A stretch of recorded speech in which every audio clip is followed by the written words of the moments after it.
জাগো মা গো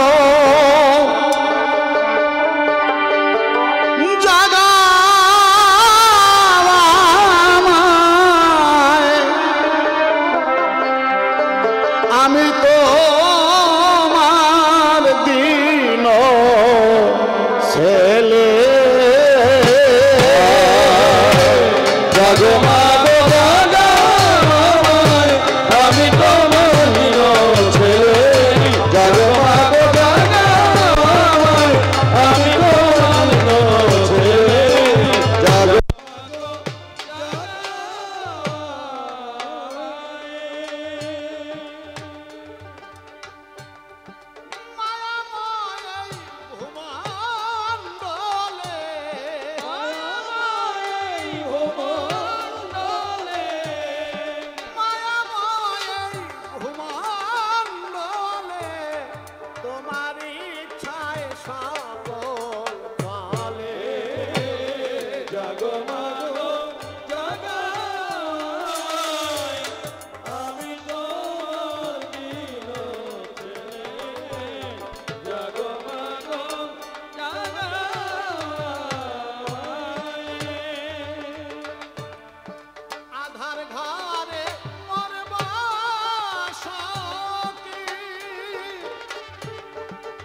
আমি তোমার দিন ছেলে জাগো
প্রভাতের মনের আশা প্রভাতের মনের আশা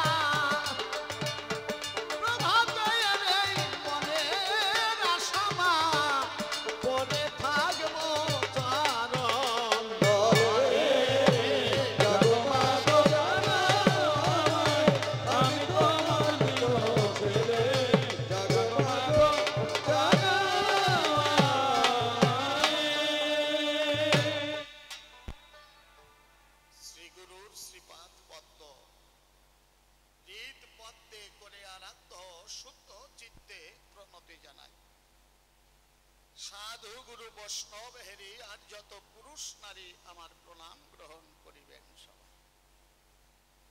দেখেছি শাস্ত্র অধ্যয়ন করে মানুষে যাকে করুণা করে তাকেই করুণা করেন বিশ্বের মালিক সাই। তাই কবিগান শুনবার তরে যারা বসে আছেন সবার ভেতরে, কাছে কিংবা আছেন দূরে, সাকারে অথবা নিরাকারে, আমি প্রত্যেকের চরণ ধরে ভক্তিপূর্ণ প্রণাম জানাই। আপনারা করবেন আশীর্বাদ, যা হতে যায় চিত্তের বিষাদ, ইষ্ট প্রেম প্রসাদ যেন অন্তরে হয় লাভ। অসৎ ক্রিয়া কুটিনাটি ঝেড়ে দেহের ময়লা মাটি, দেহটাকে করে খাটি, ভেতরেতে জাগে যেন পবিত্র সভা। এ ভাবধারায় বলতে গেলে অনেক সময় যাবে চলে, তাই তো চিন্তা করলে মেদেলে মনশিক্ষায় আর বেশি বলে নাই প্রয়োজন। এখানেই বন্দনা করে ক্ষান্ত কবিগানের যে বৃত্তান্ত আদি অন্ত চূড়ান্ত সিদ্ধান্ত করতে অন্তরের একান্ত আকিঞ্চন।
আসন ছেড়ে উঠে দাঁড়ালো। ধীরে ধীরে আমার সকাশে এসে আমাকে আলিঙ্গন দিতে চায়। আমি করলাম বর্ণনা, আমি জাতিতে শূদ্র, একেবারেই ক্ষুদ্র। আমাকে স্পর্শ করলে আপনার এই ব্রাহ্মণ জাতির জাতিমান থাকবে না। কারণ বইটা আছে তাহার গলে, দেখেই বুঝলাম সে ব্রাহ্মণের ছেলে। তার নমশূদ্রকে স্পর্শ করলে তার জাতি নাশ হবে সুনিশ্চয়। তাই বাধা দিয়ে করলাম মানা, আমি জাতিতে ক্ষুদ্র শূদ্র, আমাকে স্পর্শ করলে আপনার জাতি ঠিক থাকবে।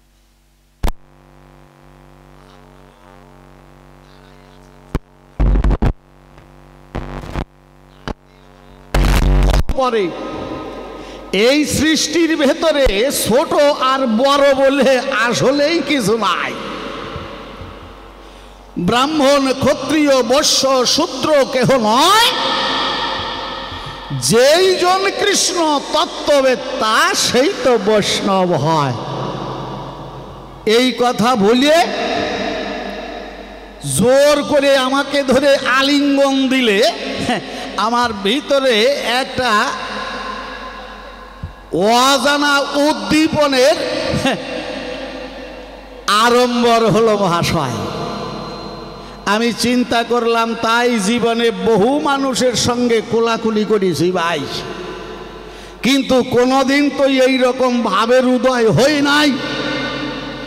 কোন মানুষ আজ দর্শন দিয়েছে আমার দরজায়? খুলে বলি সবার পুরো ভাগে আমি কিছু বলার আগে মহাপ্রভু আমাকে ডাক দিয়ে শোধায়, রায় রামানন্দ, আমাকে দান করো মহা আনন্দ, সাধ্য আর সাধন তত্ত্ব আলোচনা করিয়ে শোনাইয়ে যাও আমায়। আমি করলাম বর্ণনা, এইটা অন্তরঙ্গের আলোচনা, খোলা আকাশের নিচে নদীর তীরে চলে না। যদি এই তত্ত্ব একান্ত শুনিতে বাসনা হিয়ায়, এখনই আমার সঙ্গ ধরিয়ে আমি আতিথ্য গ্রহণ করেছি যেই ঘরে, সেই ব্রাহ্মণের ঘরে তোমাকে যেতে হবে মহাশয়। এখন রামানন্দের কথা শ্রবণ করিয়ে গৌরহরি ডাক দিয়ে বলেছে, তারে তুমি যেখানেই নিয়ে যাও আমারে, তাতে আপত্তি নাই। এ কথায় অতীব সত্য, আমি শ্রবণ করব সাধ্য আর সাধন তত্ত্ব, যেটা মনস্থ করে আমি এসেছি তোমার ঠাই। আমি বললাম ভালো হবে, বসে শুনুন নারী নরে। আমরা নদীর তীর পরিত্যাগ করে চলে গেলাম এক ব্রাহ্মণের ঘরে, যে ঘরে ছিল আমার নিমন্ত্রণ।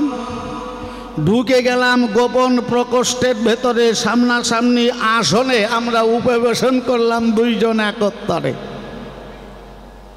এখন মহাপ্রভুই প্রথম নিবেদন করতে ডেকে বলছে, ভাই রামানন্দ রায়, পরশ্লোক করো সাধ্যের নির্ণয়। আমি বললাম, স্বধর্ম আচরণে বিষ্ণু ভক্তি হয়। মহাপ্রভু আমার কথা শুনে ডাক দিয়ে বলল, আমার সন্নিধানে ইহা বাহ্য, আরো যদি কিছু থাকে সেইটা দাও পরিচয়। আমি বললাম, কৃষ্ণে কর্মার্পণ এই সাধ্য সার। প্রভু বলে ইহ বাহ্য, আগু কহোয়ার। আমি বললাম, স্বধর্ম ত্যাগ এই সাধ্য সার। প্রভু কহে ইহ বাহ্য, আগু কহোয়ার। আমি বললাম, জ্ঞান মিশ্র ভক্তি সাধ্য সার। প্রভু কহে ইহ বাহ্য, আগু কহোয়ার। আমি চিন্তা করলাম মনে মনে, উনি যদি আমার চাইতে বেশি জানে, তাহলে আমার কাছে জিজ্ঞাসা করার মানেটা তো কি বুঝলাম না রে ভাই। আমি যেইটা বলি বলে এইটা বাহ্য, এইটা বাহ্য, আর এইটা বাহ্য। আমি বুঝে উঠতে পারিছি না এখন করব কোন কার্য। প্রথম 4টি স্তর বর্ণনা করি, ডাক দিয়ে বলল, গৌর হরি এগুলো কেবল বাহ্যের বিষয়। আমি তখন বললাম, জ্ঞান শূন্য ভক্তি সাধ্য সার। প্রভু কহে ইহ হয় আগু কহ আর। যে জায়গায় গিয়ে বললাম জ্ঞান শূন্য ভক্তি সার, প্রভু বলে ইহ হয় আগু কহ আর, মানে কথা পাল্টাইয়ে গেছে। আগে বাহ্য কইছিল, এখন হয় বলে পরিচয় দিয়েছে। আমি বললাম প্রেম ভক্তি এই সাধ্য সার, প্রভু কহে ইহ হয় আগু কহ আর। আমি বললাম দাস্য প্রেম এই সাধ্য সার, প্রভু কয় ইহ হয় আগু কহ আর।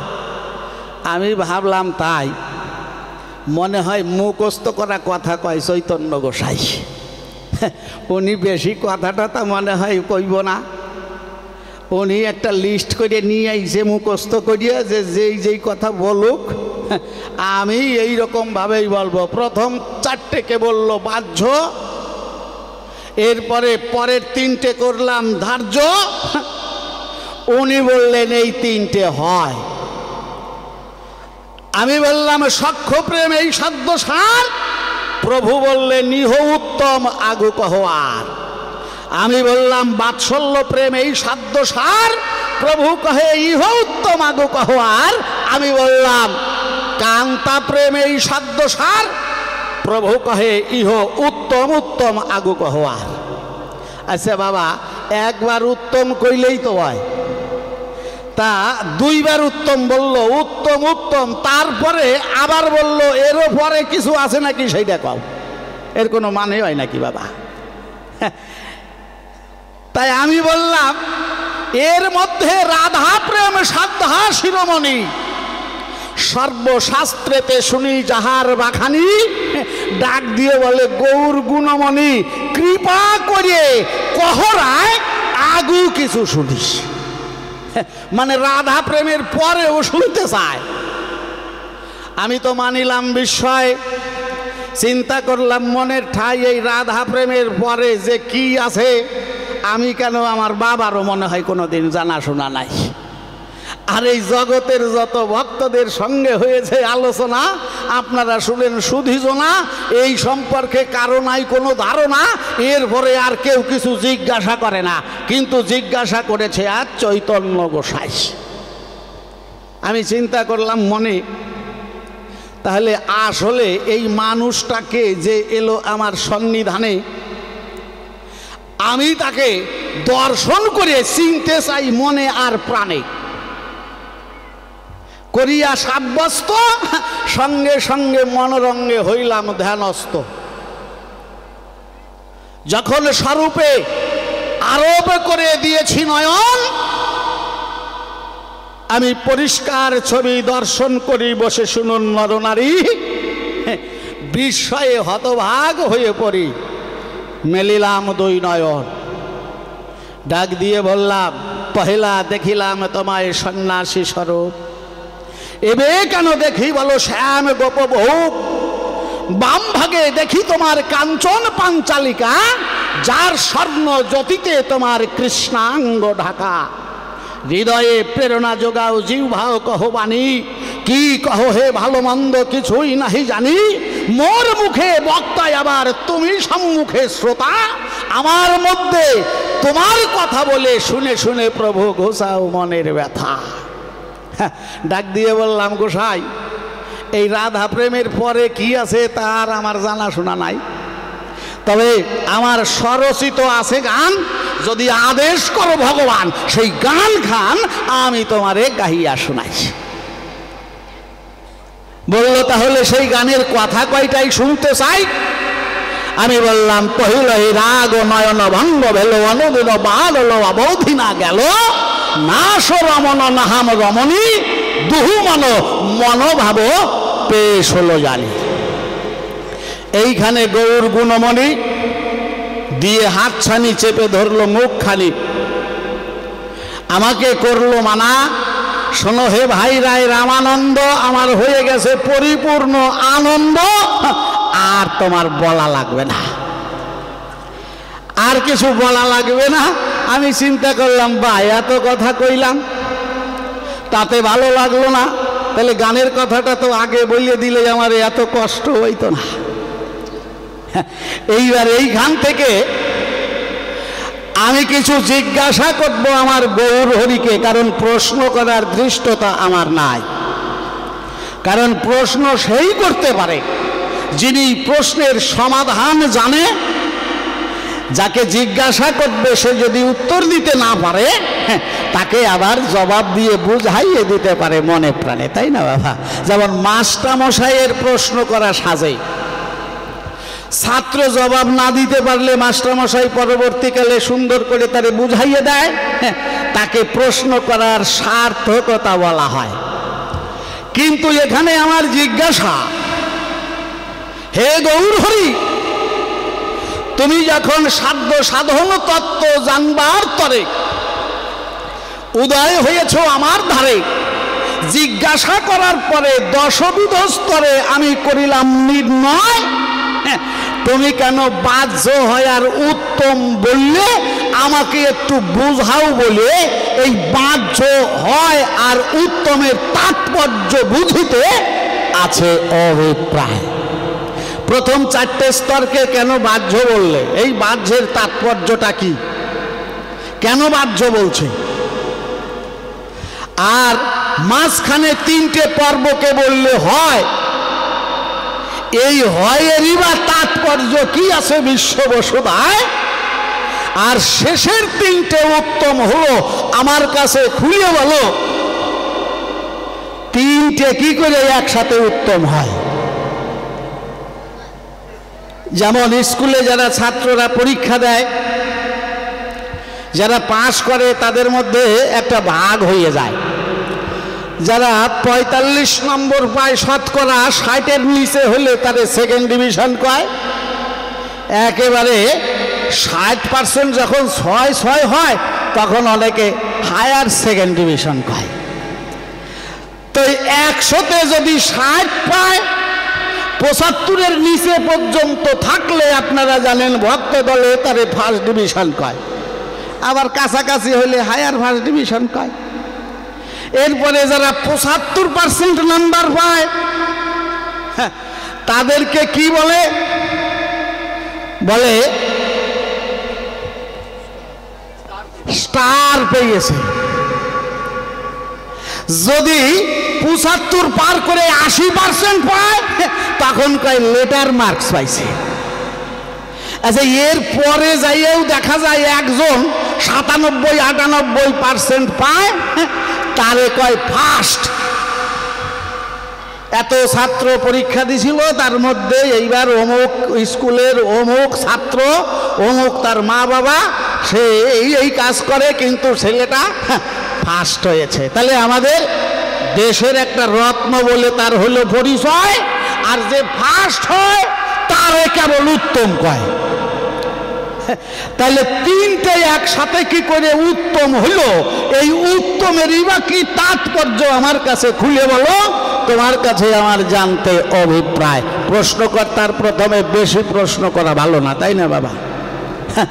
এখনই আর যদি আমি অনেক সময় নিয়ে নেই, অনেক সময় যারা বসে আছেন তারা ভাববেন যে আমরা দুইজনের গান শুনবো, একজনের গান শুনতে শুনতে হয়ে গেল। কিন্তু বাবা, যদিও মাতৃমন্দির প্রতিষ্ঠা হয়েছে, আমরা রায় রামানন্দ মহাপ্রভুর সাধ্য সাধন তত্ত্ব আলোচনায় মেতেছি, কিন্তু মঞ্চের পরে আমার হরিচাঁদ শান্তি মাতা বর্তমান উপস্থিত আছেন। যেই রাম, সেই কৃষ্ণ, সেই গৌর হরি, আবার সেই যদি ওড়াকান্দির হরি, আমার এইখানে কোনো প্রশ্ন নাই। আমি একটা প্রক্ষিপ্ত প্রশ্ন প্রভাত হয়ে আমার পূজ্যপাদ গুরুদেব অসীম সরকার চরণে নিবেদন করে যাই। বাবা, এই হরিচাঁদ ঠাকুরের ভক্ত যারা, মতুয়া বলে পরিচিত যারা, তারা, আর কৃষ্ণ ভক্ত গৌর ভক্ত হইলে তাদেরকে বৈষ্ণব বলে দেয় পরিচয়। কিন্তু আমি করি বর্ণনা, এই সংসারের দিকে তাকাইলে এই বৈষ্ণব ভক্ত আর হরি ভক্তের সঙ্গে প্রায় মেলে না। এই দুই দলের মধ্যেই একটা গন্ডগোল দেখা যায়। তাই তোমার চরণে আমার নিবেদন রইল বাবা, কথা লবা, এই বৈষ্ণবী বা কি আর মতু আইবা কি, আসলে কি ওকে মধ্যে কোনো গন্ডগোল আছে কি না এইটা জানতে অভিপ্রায়। হরিচাঁদ ঠাকুরের বাবা উনি হচ্ছে বৈরাগী, বৈরাগী না, রামকান্তের বরে যশবন্তের ঘরে।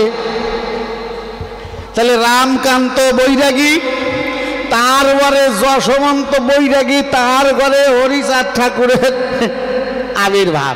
কি বাবা, তাইলে উনি যদি এই মতুয়াদের স্বীকৃতি দিয়েছে, তাহলে মতুয়ার বৈষ্ণবের মধ্যে মেলে না কেন? কোথায় কোথায় ব্যবধান আর কোথায় কোথায় সমান, এইটাই একটু পরিচয় দিয়ে বলে যাইও সভ্য সবার কাছে। কি বাবা, হয়েছে? আর বেশি প্রশ্নের দরকার নাই, একটার মধ্যেই 10টা প্রশ্ন ভরা আছে, একেবারে কানার বর চাওয়ার মতো। সাধ্য সাধন তত্ত্বের যে একটা প্রশ্ন করেছি না, ওর মধ্যেই 10টা প্রশ্ন একদম কানার বর চাওয়ার মতো। আপনারা জানেন কানার বর চাওয়া কেমন? আমা জানো? আরে জানো না, একটা গল্প আছে, শোনো। তাই দাঁড়াইছি, এখন এরপরে আবার গুরুদেব আসলে আমারে আর দাঁড়াইতে দিব কিনা তারও তো ঠিক নাই। কি, কারণ আমার গুরুদেবের বায়না হচ্ছে আমার ডবল, তা আমার ডবল সময় তো গাইবই নাকি। তারপরে যদি ভাবে নাই আমি একলাই গাইয়া যাবো, তোর আর গাওয়াই লাগবো না, তাও ভাবতে পারে কি।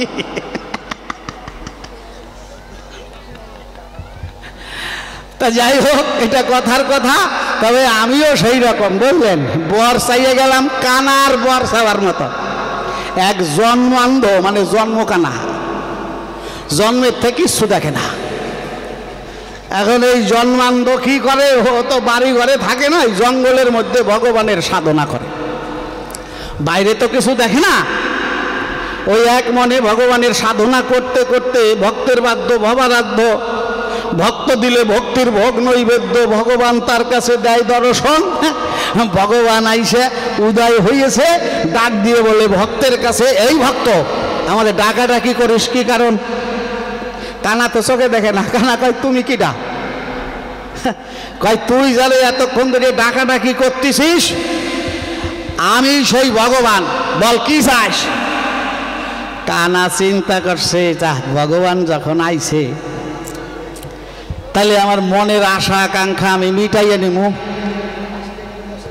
ভগবান চিন্তা করছে, ও যে বর চাইব কয়টা তার তো ঠিক ঠিকানা নাই, ও তো বিরাম দিব না। তা ভগবান কইছে, শোন, হ্যাঁ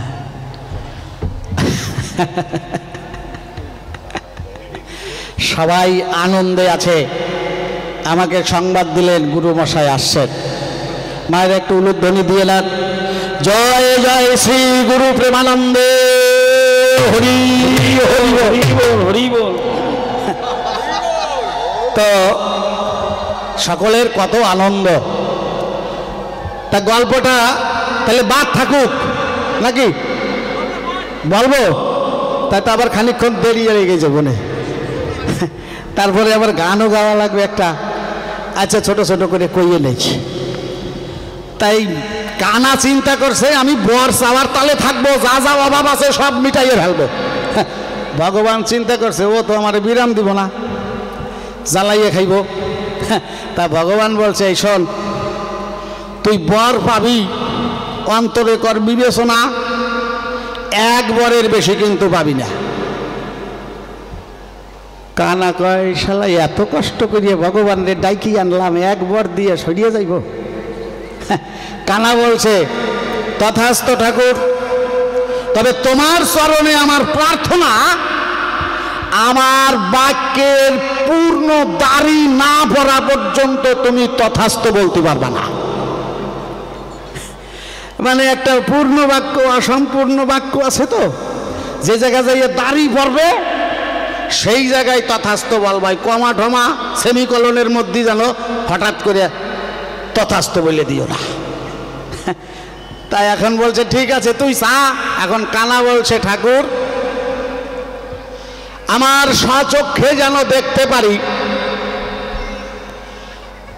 আমার পুত্রবধূ আমাকে স্বর্ণ থালায় খাবার দিয়েছে, আমি আনন্দে সেবা করছি। ভগবান বলে তথাস্তু। কানা বলে এইবার এক এক করে বর করো। ন্যস্ত কয় বললাম হয়ে যাবে। কয় কয়টা হবে? বর কয়টা চাইছি তা তো তুমিও টের পাও নাই, তোমার বাবাইও বোঝে নাই। কয় কয়টা চাইছিস? কয় আমি জন্মখানা, জন্মের থেকেই চোখে দেখি না। আমার প্রথম নিবেদন আমার স্বচক্ষে যেন দেখতে পারি, মানে প্রথম পরে আমার চোখ দুইটা ভালো করে দিবা। তারপরে আমার পুত্রবধূ স্বর্ণ থালায় আমাকে খাবার দিয়েছে, আমি জন্মখানা, আমি তো বিয়ে করি নাই।